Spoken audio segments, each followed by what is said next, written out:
Saudara, lagi-lagi kasus penyalahgunaan narkotika kembali menjerat selebritas dan publik figur. Apa yang bisa kita lakukan agar kasus penyalahgunaan narkoba ini utamanya di kalangan selebritas dan publik figur ini tidak terus terulang? Kita akan membahasnya dengan sejumlah narasumber, diantaranya sudah ada Asep Iwan Iriawan, pakar hukum pidana sekaligus Ketua DPP Granat Gerakan Nasional Anti Narkoba. Selamat pagi, Kang Asep. Sehat selalu ya. Sehat selalu Kang Asep ya. Ya. Selanjutnya kita juga akan berbincang dengan psikolog klinis Cassandra Putranto yang nanti masih belum terhubung. Nanti kita akan ke Kang Asep terlebih dahulu. Ini Kang Asep, penangkapan Nia Ramadhani dan suaminya Adri Bakri yang kemudian menambahkan nama artis ke deretan artis yang kembali menyalahgunakan narkoba begitu. Seringkali artis ini dikaitkan ataupun identik dengan penyalahgunaan narkoba. Ini Kang Asep melihatnya seperti apa? Ya, ini harus dipahami dulu. Jadi pernyataan-pernyataan di publik perlu dikelirkan. Undang-undang narkotika itu mengatur. Ya, ada penyalahguna, yaitu penyalahguna orang yang tanpa hak melawan hukum. Jadi orang-orang siapapun, entah profesi artis, selebritis, yang menguasai, memiliki, akan memakai, nah itu dia penyalahguna. Ya. Tapi kalau sekarang suka disebut pemakai, itu nggak ada istilah pemakai. Yang ada itu adalah pecandu atau korban penyalahguna. Kalau pecandu itu karena menyalahgunakan atau menggunakan karena ketergantungan. Nah kemudian ke korban. Kalau korban penyalahguna, yaitu karena dia ditipu, dipaksa, kemudian menyalahgunakan. Ini apa? Nah, harus pilih. Jadi apakah dia ini pecandu, apakah dia korban, atau penyalahguna? Nah itu harus pilih dulu. Nah betul, yang harus direhab itu adalah pecandu atau korban penyalahguna. Nah kalau korban karena ditipu, karena terpaksa, karena diancam, nah itu. Kalau pecandu karena ketergantungan, dia harus ada laporan medis. Tapi kalau orang-orang tertentu itu ya dia menyimpan bahkan memakai udah berapa lama tanpa ada medis, tanpa ada keterangan, tanpa ada laporan, itu namanya penyalahguna. Jadi tidak ada aturannya di rehab. Jadi kalau sementara ini ada orang-orang yang selalu kena, ya jangan berdalih bahwa dia korban, karena korban itu harus diancam, ditipu, ya dan sebagainya. Kalau korban berarti ada tekanannya, kalau pecandu itu sudah melakukannya berapa lama? Ada batasannya nggak sih definisi pecandu itu, Kang Asep? Ya pecandu itu gini, diatur di pasal butir 13 dan peraturan pemerintah. Intinya dia ketergantungan, dia dengan medis, ya kemudian juga dia melaporkan, ya kemudian ada penggunaan tertentu karena kepentingan medis. Jadi sekali lagi harus dipilah ini ya. Jadi suka menafsirkan suka salah. Jadi ada pecandu dan korban. Nah, pecandu ini itu menyalahgunakan atau menggunakan, tapi karena ketergantungan. Tapi kalau orang-orang tertentu karena stimulus, karena gaya, karena pergaulan, apalagi karena stres, ya tanpa bantuan medis, ya kata dokter-dokter yang mengerti itu ya nggak bisa disebut korban, apalagi disebut pecandu. Dia adalah penyalahguna, tetap harus diproses. Itu harus dipahami. Jadi pecandu ini hati-hati ya, jangan disamakan dengan penyalahguna. Karena itu jelas di undang-undang narkotika bedain 3 hal. Jadi suka orang mengatakan pemakai, hati-hati. Istilah pemakai tidak ada di undang narkotika, yang ada itu penyalahguna. Jadi mereka-mereka yang karena stimulus, karena ikut pergaulan, karena dosis dan sebagainya, nah itu penyalahguna harus diproses karena dia tanpa hak melakukan hukum. Artinya apa? Dia menguasai barang itu, bahkan dia membeli barang itu, hukum karena dia tidak boleh menguasai barang itu. Betul. Tapi kalau pecandu sama korban itu lain, ya. Itu sepahami. Nah ini yang sekarang terjadi di publik seolah-olah. Nah, pasal 54 dan penjelasannya. Di pasal 54 penjelasan itu korban. Pasal 1 butir 13 penyalahguna. Pasal 1 butir 15 penyalahguna. Kalau pecandu pasal 1 butir 13. Jadi hati-hati karena ini public figure mempengaruhi, karena ditiru, digugu, kemudian jadi contoh seperti oleh masyarakat dan kondisi begini, tokoh-tokoh yang harusnya pamitan ternyata melakukan perbuatan itu. Makanya hukum mengatur, tetapi harus diproses. Soal nanti ada rehab medis maupun rehab sosial, itu soal lain. Karena tahapannya harus ada BAP polisi, harus ada BAP medis, dan kemudian assessment. Jadi nanti assessment yang tentukan apakah dia penyalahguna atau dia pecandu atau korban. Kalau korban jelas nggak mungkin, karena kan dia nggak dipaksa, kalau dia beli kok.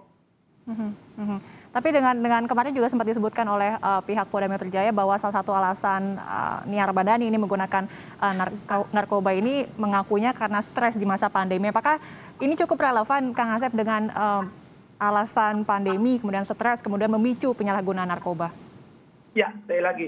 Kalau alasannya stres kan bukan larinya ke daun-daun gitu, masih ada daun telinga, daun itu, daun-daun yang lainnya. Kan apalagi ya orang-orang tersebut sebagai figur, apa sih yang kurang dari mereka? Duit punya, terkenal punya, kan gampang. Tinggal datang ke medis, tinggal minta melaporkan supaya nanti kenanya dia pecandu. Ya, medis memberi keterangan. Tapi kalau alasan stres, kita sedang stres dan depresi loh, hampir semua stres depresi karena corona. Ya, tapi kan kita tidak pernah memikirkan seperti mereka larinya ke tempat yang gituan. Apalagi kalau misalkan ini sudah 5 bulan. Nah, yang kita jadi pertanyaan, ya, kan sampai supirnya, kemudian orang-orang lain dapat, ini yang perlu, saya sangat apresiasi kepada pihak kepolisian untuk mencari pemasoknya. Karena pengetahuan saya, kalau gerak punya data ya, bahwa bandar-bandar sampai pemasok, sampai pengedar kepada public figure, itu jaringannya sangat luas gitu kan. Nah, apalagi ini menyangkut public figure tidak hanya seorang artis, tapi seorang pengusaha terkenal yang harus juga itu ada apa. Karena kan fakta. Tidak hanya public figure yang statusnya artis atau mereka panutan masyarakat umumnya, itu udah berapa kan, tahun ini lebih dari 10 lah ya kena itu kan. Nah, itu ada diproses kan, sebagian direhabilitasi. Tapi tetap rehabilitasi proses. Tapi ada sebagian juga kan kita mengenal tokoh-tokoh tertentu ya yang misalnya harusnya profesi tertentu, semacam pilot, semacam apa, itu kan oknumnya melakukan. Jadi harus dibuka, jangan-jangan ini ada jaringan yang lebih besar, harus dibuka terkait begitu jaringannya. Tentu tidak bisa dibenarkan ya apapun alasannya itu. Lalu kemudian di masa pandemi ini Kang Asep sebenarnya sudah ada beberapa nama-nama artis yang terjerat dengan penyalahgunaan narkoba. Kemudian tapi akhirnya beralih ataupun berakhir di rehabilitasi begitu. Sebenarnya bisa dijelaskan nggak sih Kang Asep untuk secara undang-undang, dari undang-undang ini seperti apa pembedaan harus dipidanakah atau direhabilitasi gitu? Jadi gini, tadi saya katakan kan, yang direhab itu adalah pecandu dan korban penyalahguna. Itu kalau penyalahguna, tapi tiga-tiganya juga, baik pecandu, korban maupun penyalahguna bisa direhab. Bahkan yang tadi pecandu sama korban pasal 54 ya, itu direhab. Cuma tadi harus ada BAP penyidik. Jadi kepolisian yang memeriksa atau BNN harus berita acara pemeriksaan. Kemudian berita acara medis. Kemudian assessment. Nanti BNN meng-assessment ya. Jadi bagaimana ini kategorinya pecandu atau tidak. Bagian mereka kita lihat. Dulu juga ada suami artis terkenal kan sampai dihukum 7 tahun. Ada juga yang direhab. Nah, itu harus melalui penetapan pengadilan. Jadi sekali lagi baik di penyidikan, di penuntutan maupun di sampai proses peradilan, semuanya harus melalui penetapan pengadilan. Jadi tidak bisa sembarangan. Wah, saya direhab, baik rehab medis maupun rehab sosial. Itu harus melalui tahapan ya. Setidak-tidaknya tadi ada BAP penyidikan, ada BAP rehab, kemudian juga ada assessment. Itu yang menentukan pihak kepolisian maupun tanpa itu, proses itu, dan tidak diajukan ke pengadilan melalui proses. Dan hakim harus menentukan penetapan, bukan putusan. Jadi hakim mengeluarkan boleh tidaknya. Jadi itu tahapannya panjang. Jadi jangan sembarangan orang mengatakan saya korban, saya bukan pemakai istilah itu. Karena saya sekali kalau Anda menguasai, Anda memiliki, Anda sengaja menguasai itu dan memakai lebih dari berapa bulan, Anda penyalahguna harus diproses. Ancamannya jelas 127 tidak-tidaknya ya. Itu soalnya panjang sekali. Jadi 111, 108, 127 itu golongan 1, 4 tahun loh. Dan terbukti kan beberapa artis ditahan juga kan. Oke, Kang Asep, kemudian yang juga banyak sering ataupun beberapa kali terjadi begitu adalah bahwa kasus penyalahgunaan narkoba ini kemudian berakhir di rehabilitasi, namun kemudian kembali menggunakan lagi narkoba. Nah, ini apakah opsi rehabilitasi ini cukup efektifkah untuk memberikan efek jerah? Ya, salah satu bagaimana penanggulangan narkoba itu adalah melalui rehabilitasi, walaupun dengan segala fasilitas, kurangan kan rehabilitasi ini boleh oleh pemerintah maupun tertentu yang ditunjuk, misalkan BNN punya Lido dan Sukabumi atau Bogor itu. Tapi kan kembali ke orang, selama mindsetnya di mereka tadi, stres, pelatihannya dengan stimulus, dengan obat-obat terlarang itu, ya akan begitu juga, ya itu yang membahayakan itu kan, itu betul ada kegunaannya, tapi kan lebih banyak mudaratnya.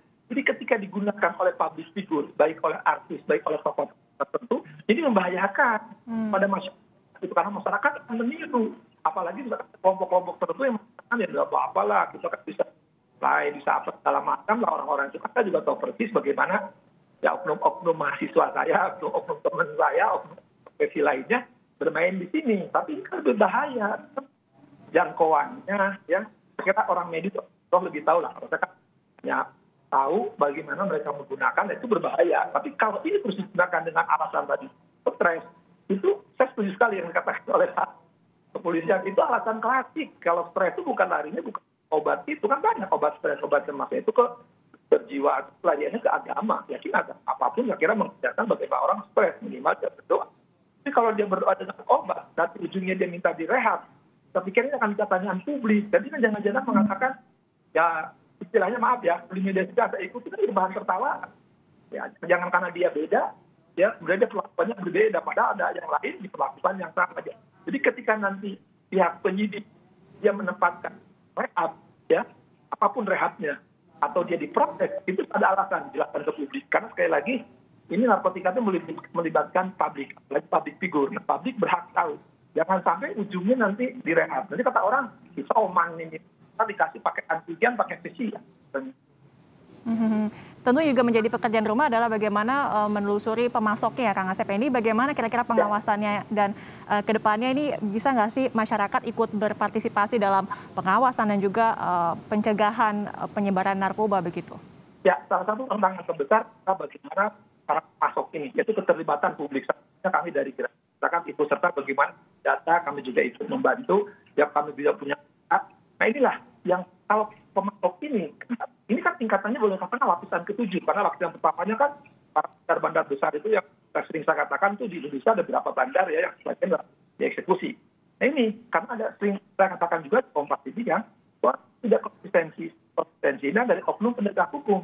Misalnya ketika polisi berhasil menangkap tonan kan, tapi kan di pengadilan kemarin faktanya Pengadilan Tinggi Jawa Barat dan di Banten itu bandar-bandar yang sudah dihukum mati atau hukum maksimal di PN Serang maupun di PN di bawahnya dikurangi, di diskon. Jadi ya kata bandar ingin kita bermain lah gitu kan. Karena justru ya tadi ini kan tabu atau kita dikenal di corona khusus beruang, kalau ini tabu beruang gitu kan. Jangan sampai nanti masyarakat melihat bahwa ada oknum-oknum bermain. Ketika oknum masih bisa bermain beruang tadi, ini akan berulang terus. Nah, kedua, suri teladan yang saya dikatakan.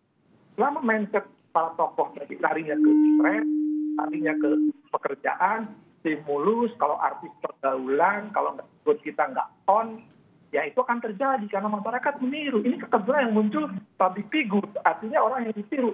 Saya kira akan banyak. Saya kira, ini kan saya jawab lah, karena lingkungan saya di kampus saya bisa lihat beberapa oknum-oknum mahasiswa itu yang mahasiswa, belum oknum lain kita tahu kan banyak. Dan paling gampang lagi lah, ini banyak oknum teman-teman saya, ya, oknum penegak hukum yang dulu suka mentertawakan ketika kami di hukum maksimal sampai dan teman-teman saya di PN lain hukum, ya mereka tidak ikuti karena mereka melihat tadi sabu beruang. Saya katakan, ada suri toladan tadi, banyak loh anak penegak hukum yang lainnya korban narkotika. Saya tahu persis mereka anaknya terlibat narkoba. Oke Kang Asep, terakhir nih bagaimana nanti ke depannya biar tidak terjadi ataupun terulang kembali hal yang sama, tidak dibenarkan narkoba ini sebagai pelarian terhadap alasan-alasan stres dan juga tekanan dan lain sebagainya. Apa kira-kira yang bisa dilakukan? Apakah penegakan hukumnya sudah cukupkah atau seperti apa?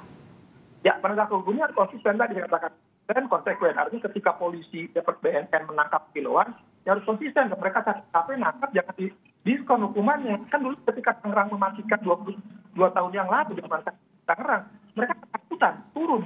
Kedua, ya yang lebih penting lagi, bagaimana semua stakeholder anak bangsa bersama-sama. Jadi ketika keluarganya terkena ada ketergantungan, cepat melapor, tidak diproses. Gitu.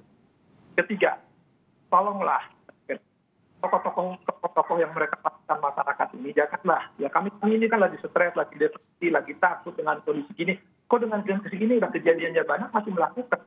Yang lebih penting, saya kira harus konsisten dengan hukum. Supaya masyarakat tidak nyinyir gitu. Jadi siapapun diperlakukan sama. Jadi ketika siapapun melakukan diproses sampai tidak. Soal nanti pengadilan mau menghukum, ya masuk ke LP atau merehab itu soal urusan lain.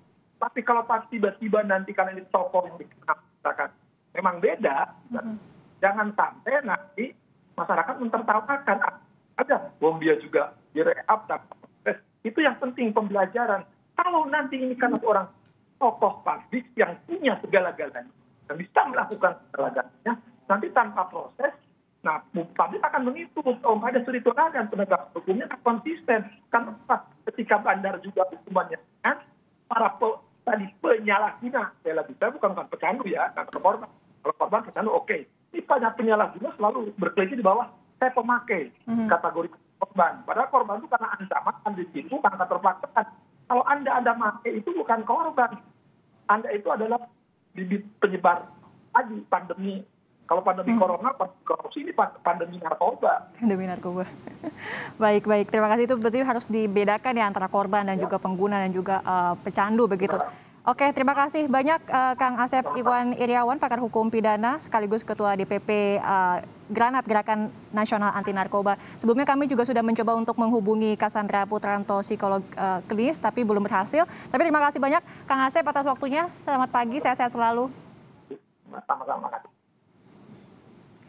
Saudara, jangan kemana-mana, usai jeda kami masih